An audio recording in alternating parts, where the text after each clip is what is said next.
ಇವತ್ತು ನಾವು non veg ಪ್ರಿಯರಿಗೆ ಫೇವ್ರೆಟ್ ಆಗುವಂತಹ ಒಂದು ರೆಸಿಪಿ ಬಗ್ಗೆ ತಿಳ್ಕೊಳ್ಳೋಣ.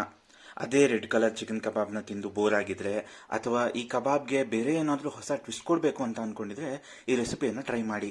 ಈ ಕಬಾಬು ತುಂಬಾನೇ ಸಿಂಪಲ್, ಯೂನಿಕ್ ಆಗಿ ಹೆಚ್ಚು ಮಸಾಲೆ ಇಲ್ಲದೆ ನಮ್ಮ ನಾಟಿ ಸ್ಟೈಲ್ನಲ್ಲಿ ಹೊರಗಡೆಯಿಂದ ಕ್ರಿಸ್ಪಿ, ಒಳಗಡೆಯಿಂದ ಜ್ಯೂಸಿ ಹಾಗೂ ಸಾಫ್ಟ್. ಈ ಕಬಾಬ್ನ ತಿಂತಾ ಇದ್ರೆ ಎಷ್ಟು ತಿಂದ್ವಿ ಅಂತಾನೆ ನಮಗೆ ಜ್ಞಾಪಕ ಇರೋದಿಲ್ಲ, ಅಷ್ಟು ಮೈ ಮರ್ಸುತ್ತೆ ಈ ಚಿಕನ್ ಕಬಾಬ್. ನಮಸ್ಕಾರ ಎಲ್ಲರಿಗೂ, ಕನ್ನಡ ಕುಕ್ ಬುಕ್ ಯೂಟ್ಯೂಬ್ ಚಾನಲ್ಗೆ ಸ್ವಾಗತ. ಇವತ್ತು ನಾವು ನಮ್ಮ ಚಾನಲ್ನಲ್ಲಿ ನಾಟಿ ಚಿಕನ್ ಕಬಾಬ್ನ ಮಾಡೋದು ಹೇಗೆ ಅಂತ ತಿಳ್ಕೊಳ್ಳೋಣ. ಈ ನಾಟಿ ಚಿಕನ್ ಕಬಾಬನ್ನು ಮಾಡೋದಕ್ಕೆ ಮೊದಲು ಒಂದು ಪೇಸ್ಟ್ ಅನ್ನು ತಯಾರಿಸ್ಕೊಳ್ಳೋಣ. ಅದಕ್ಕೆ ಬೇಕಾಗಿರುವ ಸಾಮಗ್ರಿಗಳು: ಅರ್ಧ ಬೌಲ್ ಬೆಳ್ಳುಳ್ಳಿ, 1 ಬೌಲ್ ಕೊತ್ತಂಬರಿ ಸೊಪ್ಪು, 1 ಹಿಡಿ ಪುದೀನ ಸೊಪ್ಪು, 15ರಿಂದ 20 ಹಸಿಮೆಣಸಿನಕಾಯಿ, 1 ಹಿಡಿ ಕರಿಬೇವು, 1 ಟೀ ಸ್ಪೂನ್ ಕಾಳು ಮೆಣಸು ಪುಡಿ, 1 teaspoon chicken masala powder. ಇವೆಲ್ಲವನ್ನ ಒಂದು ಮಿಕ್ಸಿ ಜಾರಿಗೆ ಹಾಕಿ ಪೇಸ್ಟ್ ಮಾಡಿ ಇಟ್ಕೊಳ್ಳೋಣ. ಈ ಪೇಸ್ಟ್ ತುಂಬಾನೇ ಸ್ಮೂತ್ ಆಗಿರೋ ಅವಶ್ಯಕತೆ ಇಲ್ಲ. ಈಗ ಈ ಚಿಕನ್ ಕಬಾಬನ್ನು ಕಲಸಿಟ್ಕೊಳ್ಳೋಣ. ಇದಕ್ಕೆ ಬೇಕಾಗಿರೋ ಸಾಮಗ್ರಿಗಳು: ಅರ್ಧ ಕೆಜಿ ಚಿಕನ್, 1 ಟೇಬಲ್ ಸ್ಪೂನ್ ಉಪ್ಪು, 1 ನಿಂಬೆಹಣ್ಣು ಹಾಗೂ ರುಬ್ಬಿಟ್ಟುಕೊಂಡ ಹಸಿಮೆಣಸಿನಕಾಯಿ ಮಿಶ್ರಣ. ಚಿಕನ್ ಟೆಂಡರ್, ಜ್ಯೂಸಿ ಹಾಗೂ ಹೊರಗಡೆಯಿಂದ ಕ್ರಿಸ್ಪಿ ಆಗಿರೋದಕ್ಕೆ ಈ ಚಿಕನ್ ಅನ್ನ 2 ಹಂತದಲ್ಲಿ ಮ್ಯಾರಿನೇಟ್ ಮಾಡಿ ಇಟ್ಕೊಳ್ಳೋಣ. ಮೊದಲನೇದು ಈ ಹಂತ. ಮೊದಲು ಒಂದು ಅಗಲವಾದ ಪಾತ್ರೆಯನ್ನು ತಗೊಂಡು ಅದಕ್ಕೆ ಚಿಕನ್ ಎಲ್ಲವನ್ನ ಹಾಕಿ ಆ ಚಿಕನ್ಗೆ ಉಪ್ಪು ಸೇರಿಸಬೇಕು. ಉಪ್ಪು ಎಲ್ಲ ಚಿಕನ್ ಪೀಸ್ಗೂ ಸೇರೋ ಹಾಗೆ ಕಲಸಿಟ್ಕೊಳ್ಳೋಣ. ಈಗ ಆ ಚಿಕನ್ಗೆ ಒಂದು ನಿಂಬೆ ಹಣ್ಣನ್ನು ಸೇರಿಸ್ಕೊಳ್ಳೋಣ. ಹೀಗೆ ಉಪ್ಪು ಹಾಗೂ ನಿಂಬೆ ಹಣ್ಣನ್ನ ಮೊದಲು ಸೇರಿಸಿ ಪ್ರತಿಯೊಂದು ಚಿಕನ್ ಪೀಸ್ಗೂ ಮಸಾಜ್ ಮಾಡೋದ್ರಿಂದ ಚಿಕನ್ ಜ್ಯೂಸಿಯಾಗಿ ಇರುತ್ತೆ. ಯಾವುದೇ ಚಿಕನ್ ಕಬಾಬ್ ರೆಸಿಪಿನಲ್ಲಿ ನಾವು ಹೇಗೆ ಕಲಿಸ್ತೀವಿ ಅನ್ನೋದು ತುಂಬಾನೇ ಮಹತ್ವವಾಗಿರುತ್ತೆ. ಈಗ ಈ ಚಿಕನ್ಗೆ ನಾವು ರುಬ್ಬಿಟ್ಟುಕೊಂಡ ಹಸಿಮೆಣಸಿನಕಾಯಿ ಮಿಶ್ರಣವನ್ನ ಸೇರಿಸ್ಕೊಂಡು ಪೂರ್ತಿಯಾಗಿ ಚಿಕನ್ ಜೊತೆ ಬೆರೆಯೋ ಹಾಗೆ ಕಲಿಸ್ಕೊಳ್ಳೋಣ. ಪ್ರತಿಯೊಂದು ಚಿಕನ್ ಪೀಸ್ಗೂ ಈ ಮಸಾಲೆ ಬೆರಿಬೇಕು, ಅಷ್ಟು ನೀಟಾಗಿ ಕಲಿಸ್ಕೊಳ್ಬೇಕು. ಇಲ್ಲಿ ನೀವು ಎಷ್ಟು ಪೂರ್ತಿಯಾಗಿ ಕಲಿಸ್ಕೊಳ್ತೀರಾ, ಚಿಕನ್ ಕಬಾಬ್ ಅಷ್ಟು ರುಚಿಯಾಗಿರುತ್ತೆ ಅನ್ನೋದು ಜ್ಞಾಪಕ ಇರಲಿ. ಹೀಗೆ ಕಲಿಸ್ಕೊಂಡಿದ್ದನ್ನ 1 ಅವರ್ ಸೈಡ್ ನಲ್ಲಿ ಇಟ್ಬಿಡೋಣ. ಹೀಗೆ ಕಲಿಸ್ಕೊಂಡ ಚಿಕನ್ ನಿಂದ ತುಂಬಾ ವಿಧವಾದ ರೆಸಿಪಿಗಳನ್ನ ಮಾಡಬಹುದು. ಇದ್ರ ಬಗ್ಗೆ ಹೆಚ್ಚಾಗಿ ತಿಳಿದುಕೊಳ್ಳಲು ನಮ್ಮ ಚಾನೆಲ್ ಅನ್ನ ಸಬ್ಸ್ಕ್ರೈಬ್ ಮಾಡ್ಕೊಳ್ಳಿ, ಕಮೆಂಟ್ ಮಾಡಿ, ಲೈಕ್ ಮಾಡಿ ಹಾಗೂ ಶೇರ್ ಮಾಡಿ. ಹೀಗೆ ನೆನೆಸ್ಕೊಂಡ ಚಿಕನ್ ಅನ್ನ ಹೊರ ತೆಗೆದು ಈಗ ನಾವು 2ನೇ ಮ್ಯಾರಿನೇಷನ್ ಮಾಡ್ಕೊಳ್ಳೋಣ. ಈ 2ನೇ ಮ್ಯಾರಿನೇಷನ್ ಮಾಡೋದಕ್ಕೆ ನಮಗೆ ಬೇಕಾಗಿರೋ ಸಾಮಗ್ರಿಗಳು: 4 ಟೇಬಲ್ ಸ್ಪೂನ್ ಕಾರ್ನ್ ಫ್ಲೋರ್ ಅಥವಾ ಜೋಳದ ಹಿಟ್ಟು, 2 ಟೇಬಲ್ ಸ್ಪೂನ್ ಮೈದಾ ಹಿಟ್ಟು, 1 ಟೇಬಲ್ ಸ್ಪೂನ್ ಅಕ್ಕಿ ಹಿಟ್ಟು. ಈ ಎಲ್ಲಾ ಹಿಟ್ಟುಗಳನ್ನ ಚಿಕನ್ ಜೊತೆ ಸೇರಿಸಿ ಪೂರ್ತಿಯಾಗಿ ಕಲಸಿ ಚಿಕನ್ ಜೊತೆ ನೆನೆಯೋದಕ್ಕೆ ಒಂದು 10 ನಿಮಿಷ ಬಿಡೋಣ.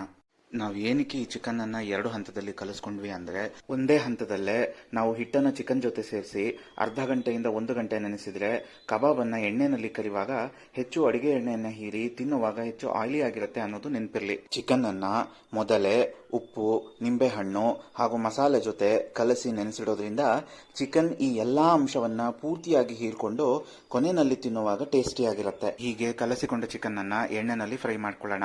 ಇದಕ್ಕೆ ಮೊದಲು ಒಲೆ ಹಚ್ಚಿ ಅದರ ಮೇಲೆ ದಪ್ಪ ತಳದ ಬಾಣಲೆಯನ್ನಿಟ್ಟು ಬಾಣಲೆ ಬಿಸಿಯಾದ ನಂತರ ಕಬಾಬ್ನ ಕರ್ಕೊಳ್ಳೋದಿಕ್ಕೆ ಎಣ್ಣೆನ ಹಾಕೋಣ.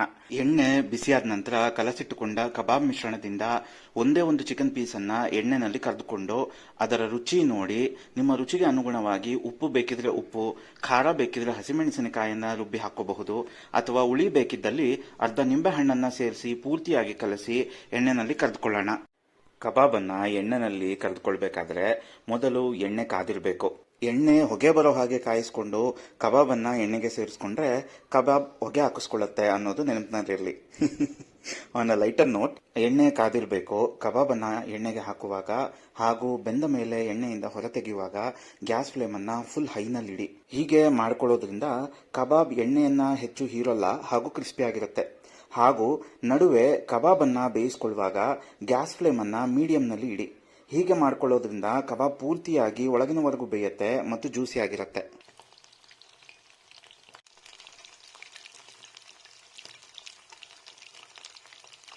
ಈ ಚಿಕನ್ ಕಬಾಬನ್ನ ಇನ್ನಷ್ಟು ಕ್ರಿಸ್ಪಿ ಆಗಿಸಲು 90% ಚಿಕನ್ ಅನ್ನ ಎಣ್ಣೆನಲ್ಲಿ ಕರೆದುಕೊಂಡ ನಂತರ ಎಣ್ಣೆಯಿಂದ ಹೊರತೆಗೆದು 5 ನಿಮಿಷ ಹೊರಗಡೆ ಬಿಟ್ಟು ಎಣ್ಣೆಯನ್ನ ಪೂರ್ತಿಯಾಗಿ ಬಿಸಿ ಮಾಡಿ, ಎಣ್ಣೆ ಬಿಸಿಯಾದ ನಂತರ ಮತ್ತೆ ಈ ಚಿಕನ್ ಕಬಾಬ್ ಅನ್ನ ಸೇರಿಸ್ಕೊಂಡು ಪೂರ್ತಿಯಾಗಿ ಬೇಯಿಸ್ಕೊಂಡ್ರೆ ಈ ಚಿಕನ್ ಕಬಾಬ್ ಕ್ರಿಸ್ಪಿ ಆಗತ್ತೆ ಅನ್ನೋದು ನೆನಪಿನಲ್ಲಿರಲಿ.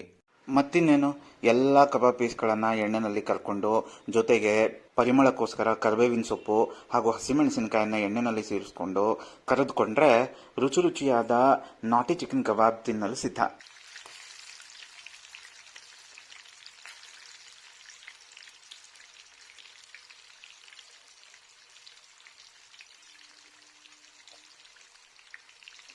ನೋಡಿ, ಕರೆದುಕೊಂಡ ಮೇಲೆ ಈ ಚಿಕನ್ ಕಬಾಬ್ ಮೇಲಿಂದ ಎಷ್ಟು ಕ್ರಿಸ್ಪಿ ಆಗಿದೆ, ಒಳಗಿಂದ ಎಷ್ಟು ಜ್ಯೂಸಿ ಆಗಿದೆ. ತಿನ್ಬೇಕಂದ್ರೆ ಅಂತೂ ತುಂಬ ಚೆನ್ನಾಗಿತ್ತು ಈ ಚಿಕನ್ ಕಬಾಬ್. ಮಳೆ ಬರಬೇಕಾದ್ರಂತೂ ಈ ಥರ ಸ್ಪೈಸಿ ಚಿಕನ್ ಕಬಾಬ್ ಜೊತೆನಲ್ಲಿದ್ರೆ ಅದ್ರ ಮಜಾನೇ ಬೇರೆ. ಏನಂತೀರಾ? ಕಮೆಂಟ್ ಮಾಡಿ ತಿಳಿಸಿ. ಇದೇ ತರಹದ ಸಖತ್ ಟೇಸ್ಟಿ ರೆಸಿಪಿಗಳಿಗಾಗಿ ಕನ್ನಡ ಕುಕ್ ಬುಕ್ ಯೂಟ್ಯೂಬ್ ಚಾನಲನ್ನು ಸಬ್ಸ್ಕ್ರೈಬ್ ಮಾಡ್ಕೊಳ್ಳಿ. ಹಾಗೆ ಲೈಕ್ ಮಾಡಿ, ಈ ವಿಡಿಯೋವನ್ನು ಟ್ರೈ ಮಾಡಿ, ನಿಮ್ಗೆ ಏನು ಅನ್ನಿಸ್ತು ಅಂತ ಕಮೆಂಟ್ ಮಾಡಿ, ಜೊತೆಗೆ ನಿಮ್ಮ ಫ್ರೆಂಡ್ಸ್ ಅಥವಾ ರಿಲೇಟಿವ್ಸ್ ಜೊತೆ ಶೇರ್ ಮಾಡ್ಕೊಳ್ಳಿ. ಈ ವಿಡಿಯೋವನ್ನು ನೋಡಿದ್ದಕ್ಕೆ ಧನ್ಯವಾದಗಳು.